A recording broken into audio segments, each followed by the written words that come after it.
Start. देखो आज का अपना टॉपिक है हेमरेजिक शॉक।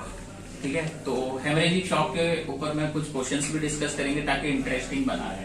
तो पहला क्वेश्चन ये है, what is haemorrhagic shock? Hypovolaemic shock due to blood loss. Blood loss. ठीक है, शॉक को हम कैसे डिफाइन करेंगे, जो हमने कल भी डिस्कस किया। हाँ, हाइपोपरफ्यूजन होगा आपके ऑर्गन्स और टिश्यूज को, तो उससे क्या होने लगेगा, उनका डेथ होने लगेगा और बॉडी के सारे ऑर्गन फेलियर हो जाते हैं। तो हेमरेजिक शॉक को प्रिवेंट करना जरूरी है। अब हेमरेजिक शॉक हमने समझ लिया। अब हेमरेजिक शॉक के कॉजेस, कारण क्या क्या होते हैं? ट्रॉमा, एक्सेसिव ब्लड लॉस और गायनेकोलॉजिकल कॉजेस, एक्टोपिक प्रेगनेंसी में भी रप्चर ऑफ प्रेगनेंसी और पोस्टपार्टम हेमरेज, अल्सर्स हो सकता है, जीआई है ना, कोई सीएलडी हो सकता है, और क्या कॉजेज हो सकते हैं? स्प्लेनिक इंजरी, ठीक है, और कोगुलोपैथीज और पैनसाइटोपेनिया किसमें होता है? प्लास्टिक एनीमिया में भी होता है। ठीक है, तो ये सारे कॉजेज है। Upper GI bleed, lower GI bleed, अब उनके मल्टीपल कॉजेज हो सकते हैं। ट्रॉमा में तो सब कुछ आ गया भाई, एक्सीडेंट हो गया, ट्रॉमा के अंदर आपका वो भी आ गया कि फॉल फ्रॉम हाइट है, कोई भी है, ऑल इंजरीज। और most common cause in trauma, which is the most common shock in trauma? Hypovolaemic में कौन सा? Haemorrhagic shock. Worldwide most common is hypovolaemic. और इन ट्रॉमा में जैसे शॉक होता है न्यूरोजेनिक, कार्डियोजेनिक, डिस्ट्रीब्यूटिव, ये सारे पर ऑब्स्ट्रक्टिव पर आपका जो मेजर कॉज है ट्रॉमा के पेशेंट में, अगर उसका बीपी डाउन हो रहा है तो हमारे दिमाग में एक ही चीज स्ट्राइक करेगी, दैट इज हेमरेजिक शॉक। कोई शॉक हमारे दिमाग में नहीं आना चाहिए। First to rule out haemorrhagic shock, सबसे पहले हम हेमरेजिक शॉक ही रूल आउट करेंगे, बाकी कुछ नहीं आना चाहिए अगर ट्रॉमा में है तो। ठीक है, अब इसके साइन सिम्टम्स क्या होंगे? जैसे पेशेंट क्या कंप्लेंट प्रेजेंट करेगा? टैकीकार्डिया,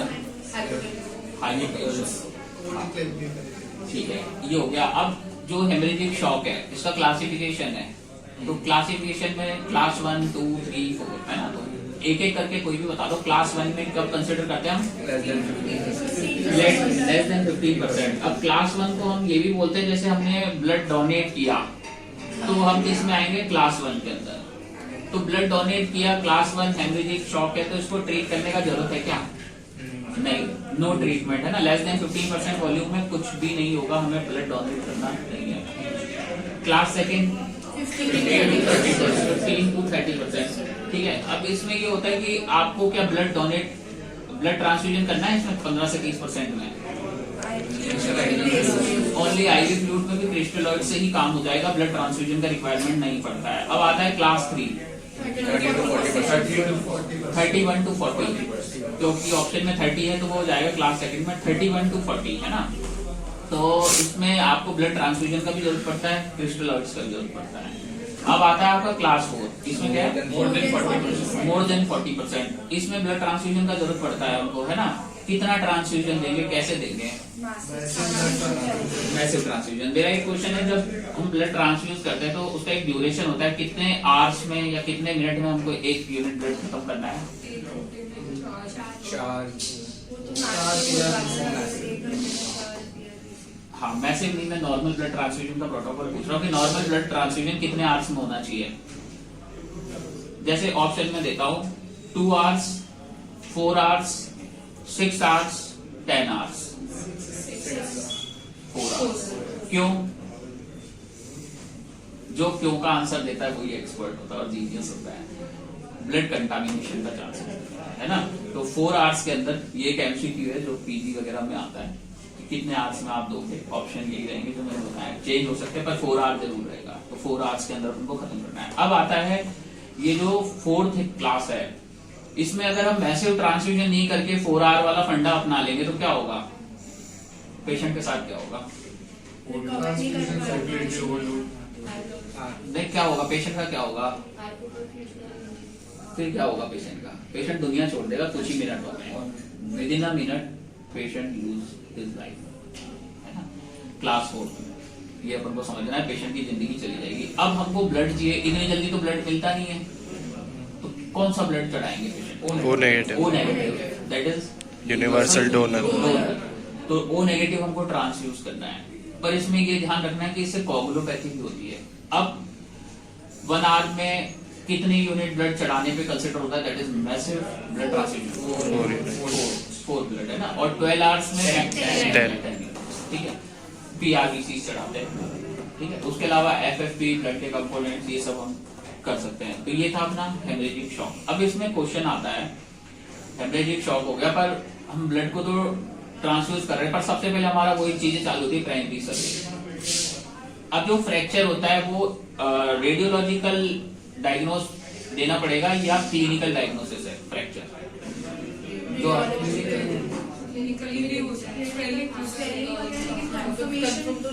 देखो ये क्लिनिकल चीज होती है।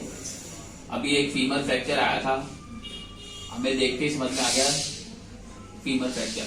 अगर हम रेडियोलॉजिकल पे जाएंगे तो हम उसको स्टेबल नहीं करेंगे, हम पेशेंट को स्टेबल ही नहीं करेंगे क्योंकि उसको ब्लड लॉस होता रहेगा ना। तो थॉमस स्प्लिंट उसको अप्लाई किया तो वो भी हेमरेजिक शॉक में जा सकता है। कब? जब उसको मल्टीपल फ्रैक्चर्स हो, पॉलीट्रोमा और पेल्विक फ्रैक्चर है तो प्रोटोकॉल है सीधा ब्लड ट्रांसफ्यूज करो आप कितना भी, क्योंकि उसमें बहुत रैपिड ब्लड लॉस होता है। फीमर फ्रैक्चर में भी होता है, ठीक है, यूमरस, टीबिया, कई बार होता है पॉलीट्रोमा, तो उसमें भी उनको ब्लड ट्रांसफ्यूजन करना होता है और बहुत रैपिड करना होता है क्योंकि पेशेंट का कंडीशन डिटेरियोरेट होता है वेरी फास्ट, ठीक है। तो हेमरेजिक शॉक का ये हो गया कि जनरली ये ब्लड से ही मैनेज होगा, ठीक है। आपको कॉज को ट्रीट करना है, क्रिस्टलॉइड्स देने हैं और ब्लड ट्रांसफ्यूजन करना है। आपका एक स्टेप पेशेंट की लाइफ सेव कर सकता है। इसमें भी वही सारे प्रोटोकॉल रहेंगे, A B C D E. A B C D E में ए क्या होता है? एयरवे। एयरवे में क्या देखते हैं हम? पेटेंट, ठीक है। थ्रेटेंड है तो इंट्यूबेशन वगैरह करेंगे, उसको सिक्योर करेंगे। और क्या देखेंगे ए में? Cervical tenderness. सर्वाइकल टेंडरनेस है ना। अगर पेशेंट अनकॉन्शियस है तो क्या सर्वाइकल कॉलर लगाना है? लगाना है, क्योंकि हम उसको असेस नहीं कर सकते, ना पता चलेगा, तो सर्वाइकल कॉलर लगाना है। पेशेंट कॉन्शियस है, ठीक है, अल्कोहलिक है पर वो थोड़ा ड्राउजी है, बता नहीं पा रहा है, तो क्या सर्वाइकल कॉलर लगाना है? लगाना है ना, क्योंकि हम उसको असेस नहीं कर पा रहे हैं, ठीक है। और मैकेनिज्म ऑफ इंजरी से भी हम लगा सकते हैं। अब सर्वाइकल कॉलर हटाना कब होता है? जब एमआरआई उसकी अगर सीटी हो जाता है, पेशेंट एसिम्प्टोमेटिक है तो हम हटा सकते हैं। सीटी हो जाता है, पेशेंट सिम्प्टोमेटिक है तो फिर हम एमआरआई करवाएंगे। अगर एमआरआई में नहीं होगा तो हटाएंगे, ठीक है, तब कॉलर हम रिमूव कर सकते हैं। अगर फ्रैक्चर है तो कॉलर लगा रहेगा, उसके बाद फर्दर इंटरवेंशन होगा। तो एयरवे हो गया अब हमारा। बी में क्या होता है? ब्रीदिंग में क्या देखेंगे? बायलैटरल ब्रीदिंग, एयर एंट्री है या नहीं है, SpO2 देखेंगे, रेस्पिरेटरी रेट देखेंगे, फ्लेयर चेस्ट तो नहीं है। अब जो रिब फ्रैक्चर होता है वो भी क्लिनिकल डायग्नोसिस है या रेडियोलॉजिकल? क्लिनिकली असेस करना है। जो न्यूमोथोरेक्स है वो रेडियोलॉजिकल डायग्नोसिस है या क्लिनिकल डायग्नोसिस? क्लिनिकल, क्योंकि आप रेडियोलॉजी में जाओगे पेशेंट का जान चला जाएगा। आपको क्लिनिकली असेस करना है, आईसीडी डालना है या नीडल कंप्रेशन करना है। पर आईसीडी से भी पहले आपको नीडल डिकम्प्रेशन करना है, ठीक है। क्यों? क्योंकि आईसीडी डालने में थोड़ा टाइम लगेगा ना, 5-10 मिनट जो भी लगेगा, वो स्किल्स पर डिपेंड करेगा। वो जल्दी भी डालता है तो भी उनको सेव करना है। टेंशन न्यूमोथोरेक्स में, टेंशन न्यूमोथोरेक्स में इंट्यूबेट कर सकते हैं? नहीं करना है, बाद में करेंगे जब तक आईसीडी वगैरह स्टेबल करके, है ना। और आपका ओपन न्यूमोथोरेक्स है तो क्या उसमें इंट्यूबेट कर सकते हैं? वो टेंशन में कन्वर्ट हो जाता है, ठीक है। तो उसमें भी ध्यान रखना है आपको, क्योंकि उसको इंट्यूबेशन के बाद। तो ये हो गया अपना एयरवे में बायलैटरल एयर एंट्री चेक करेंगे। ये हेमरेजिक शॉक में बता रहा हूँ ट्रीटमेंट प्रोटोकॉल है ये। फिर सर्कुलेशन में आ गया हम सी पे। तो C is for haemorrhagic shock. Circulation में क्या क्या देखेंगे? प्रेशर, पल्स, ठीक है। हम देखेंगे एक्सट्रीमिटीज वार्म है, कूल है, ये भी अपन को देखना है। कोई ब्लीडिंग तो नहीं है पेशेंट को, तो ब्लीडिंग है तो फिर ये सर्कुलेशन तक हम रुकेंगे। अभी डिसेबिलिटी एक्सपोजर पे हम जा ही नहीं रहे। हमारा मेन कॉन्सेप्ट है हेमरेज कंट्रोल करना, सी पे रुक गया। एयरवे में ब्रीथिंग में प्रॉब्लम है तो हम जीसीएस सिम्पल जा रहे हैं, हम ब्रीथिंग को कवर करेंगे। एयरवे में प्रॉब्लम आ रहा है तो हम बी पे नहीं जा रहे। अब मेरा एक क्वेश्चन और है, फाइल वर्क ज्यादा इंपॉर्टेंट है या पहले पेशेंट को स्टेबल करना है? पहले पेशेंट स्टेबल करेंगे। फाइल को हमें साइड में रखना है, चाहे हम 1 घंटे बाद भरे, 2 घंटे बाद भरे, हम भर देंगे। File is not important, very important है एमएलसी पॉइंट ऑफ व्यू से, पर सबसे पहले पेशेंट का लाइफ इंपॉर्टेंट है। आपको वो सारा डॉक्यूमेंटेशन काम छोड़ना है, हाँ, पर कंसेंट जरूर देना है। विदाउट कंसेंट कोई इंटरवेंशन नहीं करना है, वरना आप लोग फंस जाओगे। तो कंसेंट कोई दूसरा लेगा, इसमें टीम वर्क होता है, एक आदमी नहीं कर पाएगा, एक आदमी इंटरवेंशन करेगा, एक असिस्ट करेगा और एक डॉक्यूमेंटेशन वर्क और साथ में ही होगा। तो ये पैरेलल चलेगी सारी चीजें। अब आता है डी। डी क्या होता है? डिसेबिलिटी। डिसेबिलिटी में क्या देखते हैं हम?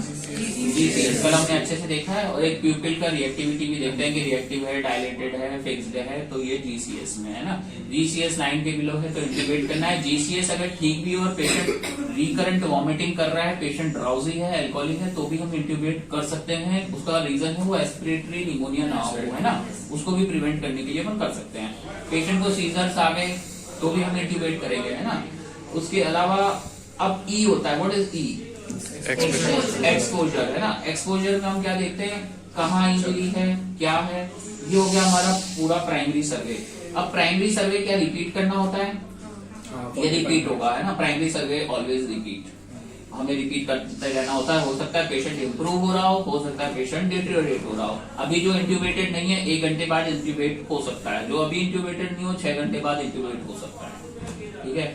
जिसको ब्लीडिंग अभी कम है, बाद में एग्रेसिव हो सकती है, ज्यादा हो सकती है, तो प्राइमरी सर्वे रिपीट होता है। फिर इसके बाद सेकेंडरी सर्वेज आते हैं जिसमें हम इन्वेस्टिगेशंस पे जाएंगे, सीटी पे जाएंगे, एमआरआई पे जाएंगे, वो दैट इज सेकेंडरी सर्वे। इसलिए मैंने क्या कहा, ट्रॉमा में जो भी ट्रीटमेंट करना है वो क्लिनिकली होता है, क्लिनिकल डायग्नोसिस। प्राइमरी सर्विस कितने देर बाद मतलब दोबारा करते हैं? आप 1 आवर में कर लो, 45 मिनट्स में कर लो। एक ई फास्ट भी करते हैं हम उसमें, है ना। ई फास्ट का मैं दिखाऊंगा, अगर कोई पेशेंट आएगा ई फास्ट कैसे करते हैं, फास्ट क्या है, ई फास्ट क्या है, तो वो 45 मिनट्स का रिपीट होता है। प्राइमरी सर्वे कभी भी रिपीट हो सकता है, इसका कोई ड्यूरेशन नहीं है। जैसे अभी हमने देखा पेशेंट ठीक है, स्टेबल है, हमने मेडिसिन लिख दिया और पेशेंट को सीजर आ गया, तो अगेन प्राइमरी सर्वे रिपीट हो गया। तो ऐसा कोई अपन फिक्स ड्यूरेशन लगाएंगे नहीं, प्राइमरी सर्वे कभी भी अपन कर सकते हैं। और ई फास्ट का ये रहता है कि 45 मिनट्स का ड्यूरेशन होता है कि उसको हमको रिपीट करना है।